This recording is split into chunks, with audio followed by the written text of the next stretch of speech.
the prostate gland, which actually surround the urethra and can cause various symptoms due to its enlargement. Yes. So, two things. Number one, this an uncancerous growth, but it is an abnormal growth. Basically, it's it's called a benign. We have two types of abnormal growth. We have malignant growth. Malignant growths are growths which are actually cancerous, but benign growths are uncontrolled growth, and these are growth which are non-cancerous. You can move on. So when we talk of enlarged prostate, we mean non-cancerous, abnormal growth in the prostate gland. Yes, proceed. So it's also called BPH. BPH simply stands for benign prostatic hyperplasia, BPH. So benign basically mean that these cells are not malignant, they are not cancerous. Prostatic refers to the prostate gland. Hyper inamaanisha like it means like more, something which is above the normal reference ranges, something which is uncontrolled, something which is above the optimum level.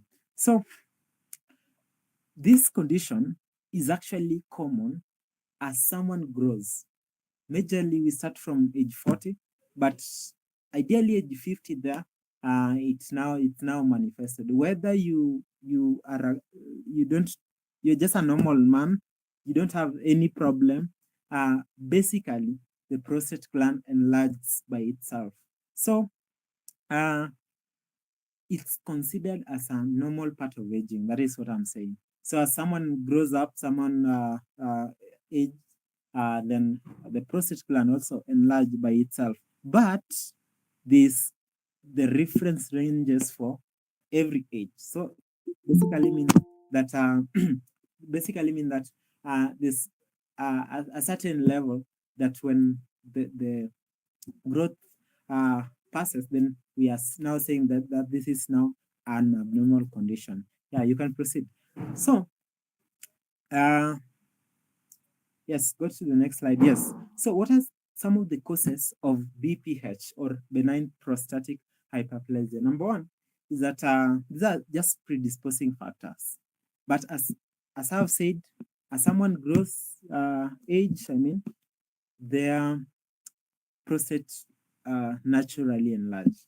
Number two is due to hormonal changes, or I won't say hormonal imbalance, but that is literally what it is. So, particularly, we have these hormones called the androgens, which include like the testosterones. So, they actually play a very crucial role in prostate growth and its development.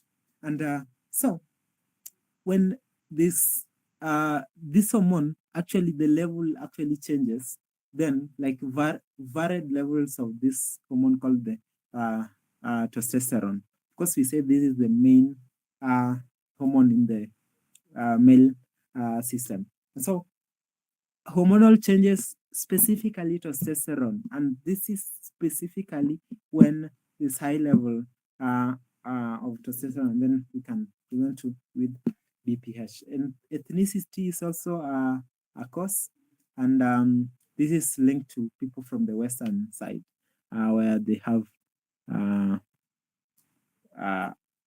okay, yeah, they actually are considered to be having more of such problems than the normal other people. Yes, you can proceed. Other causes include, yes, you can proceed. Yes, cellular growth factors. So we have growth factors that include proteins, which basically regulate the growth of this division.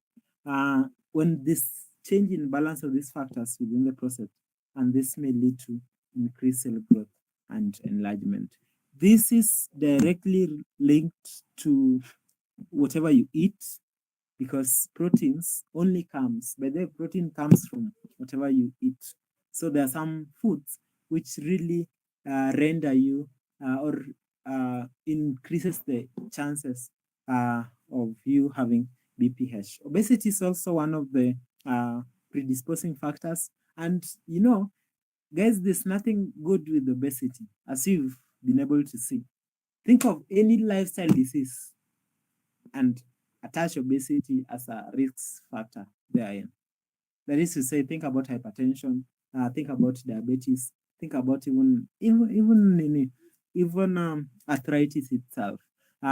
Think about BPH now, closely linked to uh, to BPH.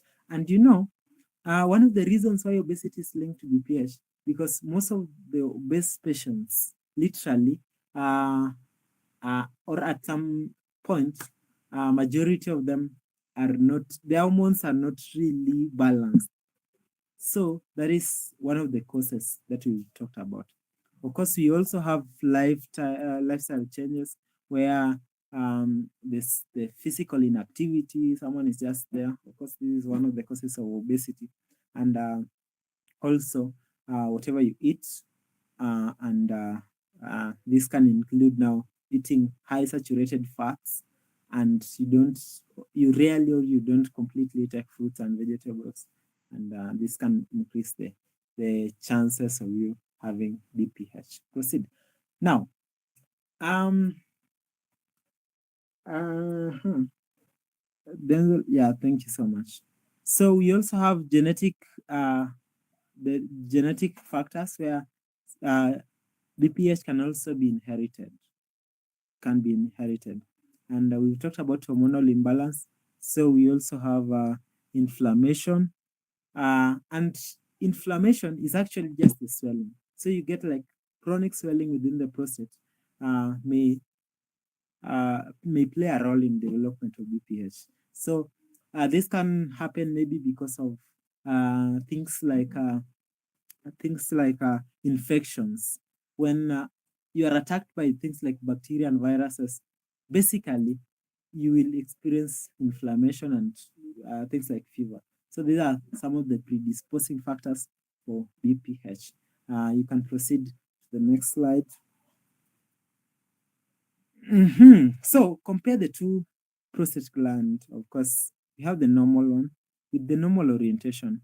But when there's now hyperplasia, there's now benign prostate hyperplasia, then the the prostate glands, the cells, literally become larger, and this risk the blood, the urethra, sorry, the urethra, and the size just becomes quite smaller. And today we were somewhere and we were told something which, of course, it's very true, that one of the signs that you will literally see in individuals and tell that you know they're they're developing BPH is when their their speed of passing out urine literally decreases. The speed of passing urine literally decreases. So that once upon a time they could, when they urinate, these men they could spread, because of high speed, they could really cover a lot of distance spreading the urine. Like, I'm not sure how to say it, but as time goes by, the distance decreases. But it's all about the speed. It's all about the speed. And this diagram literally explains this.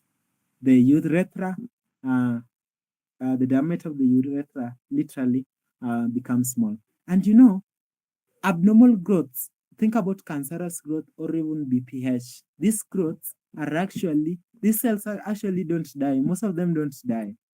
And that is why they kill people. Because think about someone having these cells and they continue growing and growing and growing. What will happen to the urethra? What will happen to the neighboring cells? And these cells also don't differentiate. That is to say, the prostate gland cells are responsible for production of, let me ask you this question. We said, what did you say is the role of prostate gland in men? Someone can kindly tell us. Yes, anyone?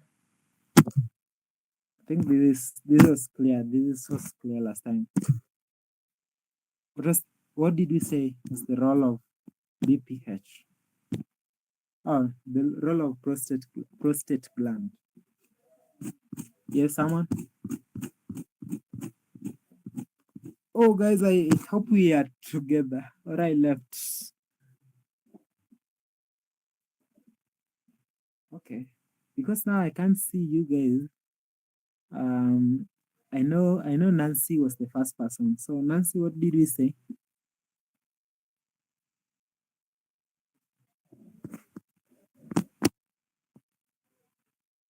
Okay. Anyone?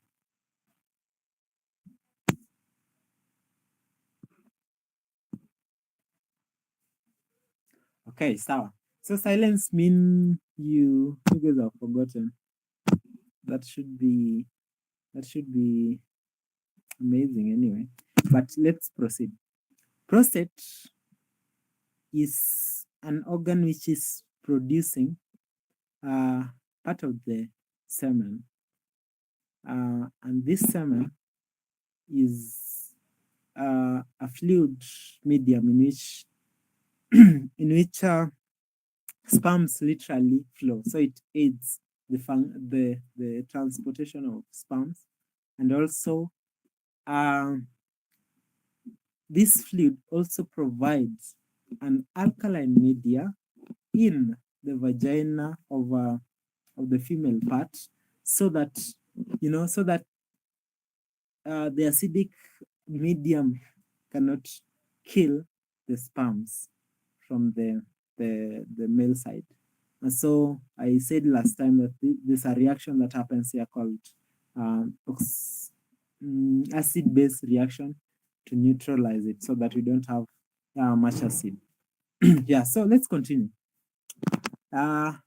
So as I said, I won't talk about prostate cancer at length, but we want to proceed with BPH for some good time, maybe 10 minutes before we move to other conditions. So you can pass that slide. But of course, these are the things we talked about: obesity, inflammation, genetics, race, hormones, high testosterone level, and also all that. So proceed to the next slide.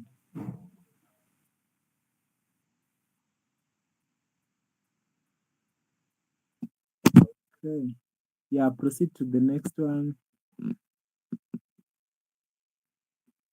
Yes, go to the next one.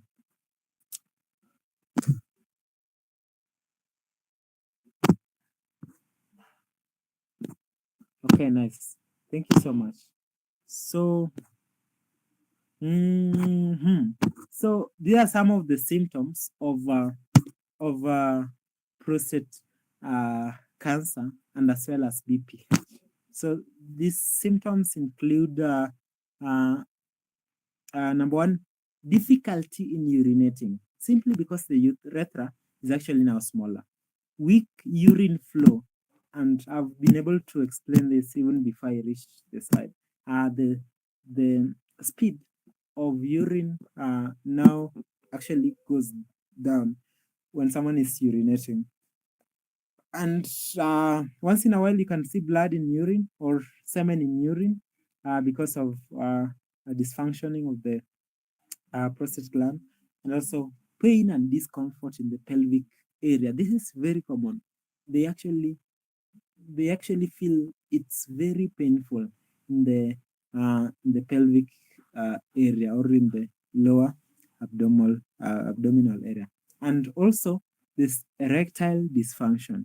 Why is there erectile dysfunction? Number one, there's no enough production of semen, so the body itself will be like, why should we be stimulated when there's no enough production of semen? Because you understand, most of the parts in your body act with this principle of negative feedback.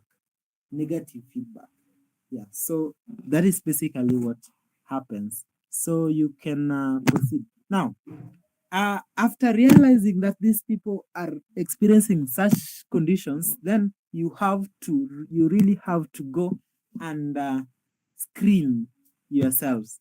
You have to go and screen. So how do we screen for uh, BPH? I hope you are there. Oh, okay. So how do we screen for this condition? That is the question. How do we screen for this condition? We have an enzyme called prostate-specific antigen. Prostate-specific antigen is an enzyme produced from the prostate gland and only produced when either in high amount, when either there's BPH or there's prostate cancer. So this is one of the tumor markers that are used in the hospitals to actually basically, how do I say, basically assess whether someone is having prostate cancer or someone is having BPH. Now, in both cases, they rise, but we have two types of PSA. Okay, this is a lot of sounds. Let me just shorten it for you guys. So when you got there, they have high elevated level of this enzyme called PSA, prostate specific antigen. Then they will do free PSA and total PSA, the two, the free PSA and the total PSA, and they will get a ratio, and the ratio will help them to, know whether this person is having high, whether the growth is actually cancerous or not. So this is where we always start from. Now, screening for all men after the age of 40, 50 there, because all men in the age of 50 and above are advised to screen at least after every 2 years, so that they know. And part of the screening include the measurement of the PSA level. So you can move to the next slide. So this just confirms whether we have BPH or cancer. Yes. So you can proceed to the next slide.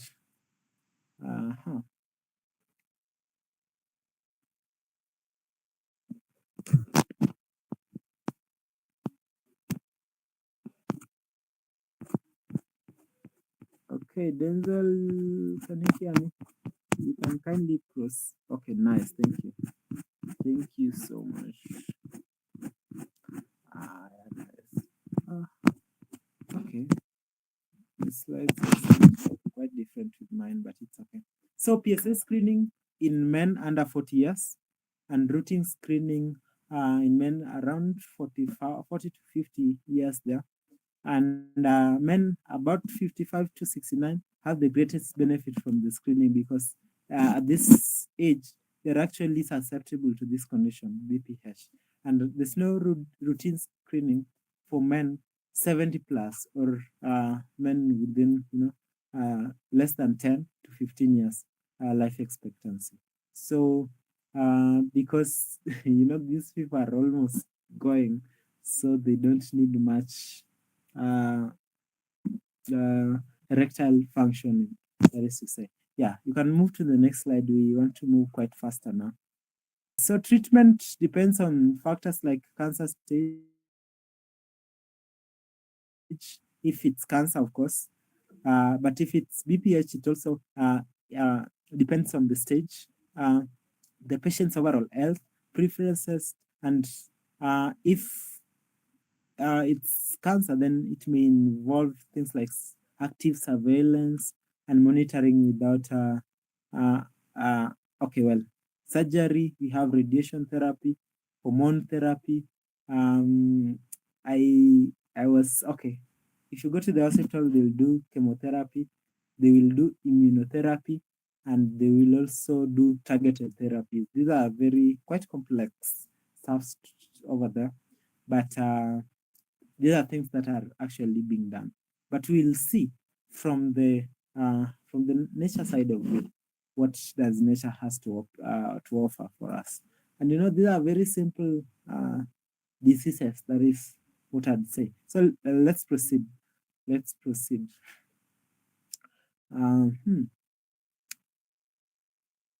Yes. Let's proceed with rights when it comes to screening. This is just a matter of the principle of screening. How should it be done? So this one you'll read at your own time. Yes. Yes. Proceed.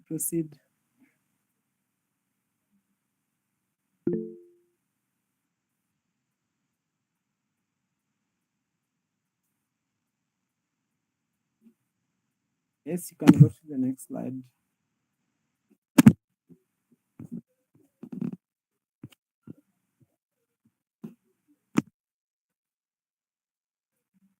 Okay. Oops, I think you can go to the next slide, or you're there already. I think okay, thank you so much. So basically we are talking about enlarged prostate, and for management we do this on Sunday, and also part management of this condition. We'll do it on Sunday and part of Monday. So what have I said? What have I said now? So if you look at the current statistics, breast cancer is actually, you can go to the next slide. Breast cancer is actually the most killer cancer in this age, but it's closely followed by lung cancer, and then prostate cancer actually follows. So you get like we are at a very high risk of of uh, actually men are highly susceptible for this condition. You can move to the next slide. So the list continue to maybe colon cancer, melanoma, cancer of the skin, to non-Hodgkin's lymphoma, that is the then we have the thyroid cancer, and also the kidney and the endometrial. But I want you to appreciate that cancer is the third is in the third position. It's one of the most killer cancer in the world today.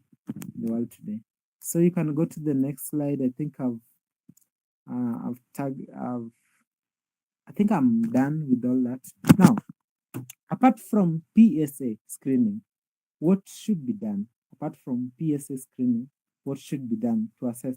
So the gold standard for determination whether someone is having benign or malignant tumors is by doing what is called biopsies, histology. They take part of the tissue, then they go and do it goes under process, then they view the cell orientation, and then they'll be able to tell and differentiate between cancer cells and also the non-cancerous cells. So let me refer to fever or even headache. Then we will first read the new start before we do any other thing. We will first refer to the new start before we do any other thing. So whatever is in the screen now are some of the management for both conditions. Of course, I had said them, but I will repeat them very fast. Targeted therapies, of course, these are quite advanced. Active surveillance, this is just monitoring, and we have surgery. Not very much recommended. Chemotherapies, immunotherapies, surgeries are among the last considered option. But the world is actually risking more and more unknowingly, because they see like these procedures to be one of the the best they can actually consider. But guys, for sure, these are the worst procedures uh, that can ever be done. For example, think about doing chemotherapy. We were talking with Denzel the other day, and they were saying about chemotherapy. And chemotherapy literally lowers your immunity. And once your immunity is lowered, even your ability to fight diseases, your ability to cure, like to get well, literally decreases. And so um, think about think about immunotherapies. Yes, immunotherapies, they induce you with immune boosters, which are artificial or maybe natural, and sometimes it helps you. But the question on the table is, for how long? That is the question. So uh, in in medical missionary, we majorly deal with combination therapies and also lifestyle changes and also herbs, which are specific to such conditions. So tune with me into the next lessons, because I'll be giving you a full overview of the treatment of the same. So you can move to the next slide. You can move to the next slide. Yes, yes. So management MRI guided process. So this is one of the methods we can also use uh, to screen for BPH and even prostate cancer, where they do MRI guided prostate biopsies, and this helps them to really just see the orientation. They see the orientation of the cells. They see the orientation of the whole thing, of the whole thing. So this is one of the ways. But on this other side are the management.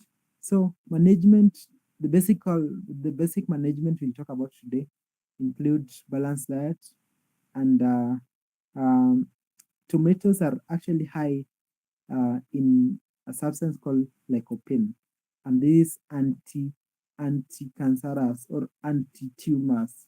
These are anti-tumors. The green tea, anti-cancerous, antioxidant, and also anti-tumors. They literally BPH and even some of the cancerous that you know. And we also have physical activities. Of course, this returns us to new start. But we also have other we also have other oils, essential oils, which we shall consider, and these include oils like castor oil. This also include anti-cancerous agents. Yes. So move to the next slide. Uh-huh. That is the same thing. I've not talked about stinging nettle, pumpkin seeds, and also uh, exercises. And exercises mostly we recommend squatting positions, that is the squatting exercises, and also pelvic floor exercises. You can look onto how these exercises are done in some videos on YouTube, but you can also uh, consider mostly the pelvic region exercises. That is all about uh, exercises in this case. Yes, you can proceed to the next slide. Don't worry, we'll send all these slides. Yes, proceed. Now, uh, male fertility. Whose fault is fertility? So I want to say that a third of the fertility cases we experience in the world today are either from male or female. Because, for example, think of someone having BPH or maybe prostate cancer. They're not fully able, in fact, their sperm count is very low. Sperm count is quite actually very low. So, whose problem is this? No one's problem, because even a third of the causes of infertility is not explained. A third of the causes are not explained. So you can move to the next slide. So this rules out the stereotype that has been that, when a couple is not producing, then the problem is with the female. That is a myth. That is an argument for the ignorant people, and it's an argument for the unlearned. Refrain from that. Both people are to be assessed, and unless otherwise you have suggested symptoms or maybe things that maybe are directing us, but anyone is able to contribute to infertility. So uh, right now, and this is shocking, that the the the rate of male fertility is actually in the rising trend, and this was found to be of two reasons. Number one, the things people eat, and that was the first reason. And number two, the environment. Environment. So when you talk of environment, think about number one, where is, for example, sperms being produced? Uh, that is now to do with issues like temperatures, um, issues to do with uh, whatever we eat, in the sense of the polluted environment that result to a lot of very dirty things that just people consume blindly. So male factors, infertility is seen in alteration in sperm concentration and also mobility, morphology in semen analysis. So you can move to the next slide. So two major causes of infertility in men. Number one is diet, and I'll say the main cause of, or the only cause of infertility is because of um, of actually not regarding or not following to the latter the 8 laws of health. And that is all. Are you eating well? Are you drinking well? Drinking water, I mean, taking enough water. Are you exercising well and all that? So I want to talk about this. You can move to the next slide. Okay. Okay. Yes, just move to the next slide. I'll come back in a few. Yes. Go to where? Just proceed. Yes, just proceed. Okay, nice, nice. Just proceed until I tell you to stop.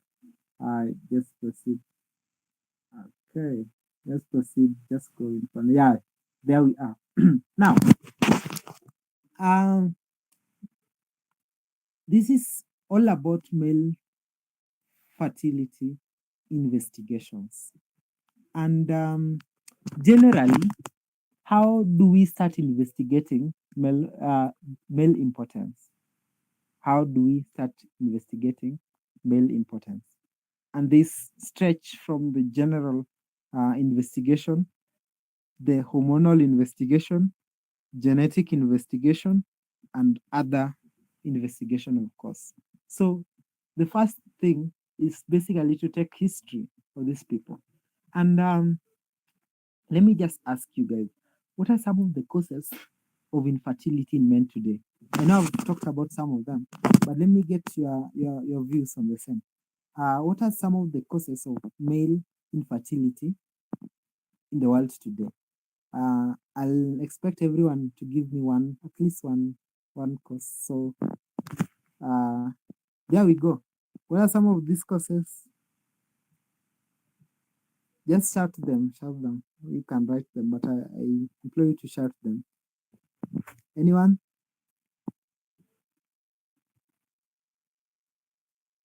But they're even from my slides, they're there. Yes, Asnet. Structure of hormonal balance, hormonal imbalance. Yes, hormonal imbalance. Thank you. What else? We have talked of stress. Yes. Stress. Stress, yes, that is very true. And diet.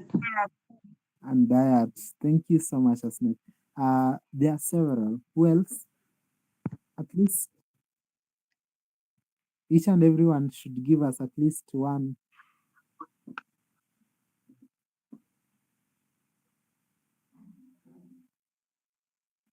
Okay, well, sorry, Valerie, you will send the slides. Mhm. Only those. Imagine she has talked of only three. Yes, Renge. Yeah, we have obesity, Yes, obesity, abuse of drugs. drug abuse. Yes, thank you so much for that. That is one of the major causes of infertility among the youths. Yes, proceed. Oh, nice. I think she's done. Uh, anyone else? Okay. Okay, fine. So you guys can type. How do we assess hormonal imbalance? Number one, we start from the general aspects, and the general aspects literally include things like HIV, hepatitis B, virus. That is one of the hepatitis. That is one of the sexually transmitted diseases. So we are basically uh, uh, we are basically assessing. Number one, the first thing these people normally complain if it's issues to do with prostate and maybe the the the scrotum and all that, then they complain of chronic back pain. So that's CBP. The first CBP is actually chronic back pains. Then uh, they may be diagnosed by sexually transmitted diseases like HIV, hepatitis B, antigen viruses. That is just a diagnosis, of course. Hepatitis C virus, the blood glucose level mostly, or no, not mostly, but sometimes may be elevated, and also vitamin D, low vitamin D. Now, in the hormonal profile, and I talked about this yesterday. We'll consider follicle stimulating hormone and luteinizing hormone, which are basically from the pituitary glands. And these hormones, when they are low, then it therefore means the problem is in the brain, not even in the organ down there. So, secondly, we have the thyroid glands hormone. The thyroid gland hormones include T3, T4, and thyroid stimulating hormone. T3, T4, and thyroid stimulating hormone. So, why the thyroid hormone? It's because it's from the thyroid where actually the thyroid is also called a thermostat of the body. It regulates literally the body functioning, including hormonal production, of course, just a little bit of it. But this is one of the factors that we have to consider. Then we have the major male hormone level that is called testosterone. If it's low, then it means either there's a problem with the the the testes, or there's a problem with the stimulation. Yeah. So we also have prolactin, the serum prolactin level. Now in genes, we do what is called karyotyping. Karyotyping just to see. Nowadays, there's a technique called how is it called? I'm forgetting. Genomics. Genomics is the study of genes. So they basically study the Y chromosomes and the X chromosomes, and they also just compare the gene of the parent to the gene of the child. Maybe this thing is inherited and all that. Others include we can use ultrasound, anti-sperm antibody test. Anti-sperm antibody test is very it's very amazing. Of course, these has come with what is called inventions, and also semen DNA fragmentation test, and also semen cancer. Some of these things we may not be able to appreciate to the latter, but it's a good to know. It's a good to know idea. Now, move to the next slide. I know I've passed one of causes of the DNA. Now, when you take a specimen of maybe the semen, then we'll look at the ejaculate volume, and this will tell us whether someone is having enough sperm, and also enough, just enough sperm, of course, not sperm, but semen, sorry, enough sperm. But the pH will also determine, because I said when the pH is acidic, then the sperms can really not survive in such environment. Then the sperm's concentration, so that when they are low, then we'll now talk about low sperm count.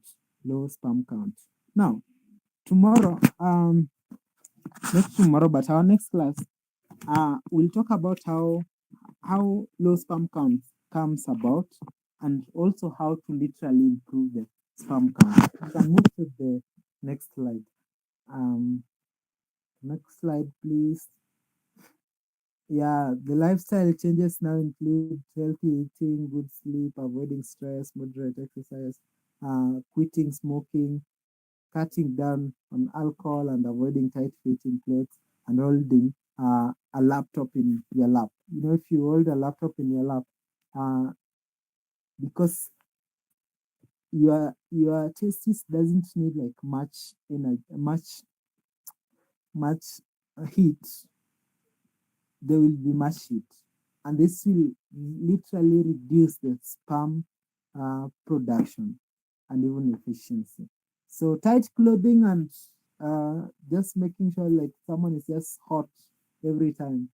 That is why men are advised to walk in, baggy trousers and all that at some time when they are in the house. Not all the time they're in tight clothing. That is not healthy for you. Smoking. I'll say smoking is an enemy to be fought, and drug abuse are concerning infertility. Think about it. Yes, can move to the next slide. Yes, so I have said I will talk about sperm count the next class, and also how to improve the sperm count. But the suggested foods and practices are there in the notes. So allow me stop there, because I can see it's exactly 9:31, and we were to stop at 9:30. Is there any question?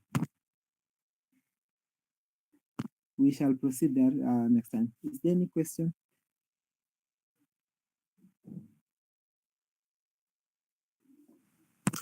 Do you have any question? Okay, well, silence means there's no question, and we shall end there. So let me welcome Denzel to pray with us, then we shall just leave. Maybe if you have any other thing to say, then we'll say, then pray with us before we leave.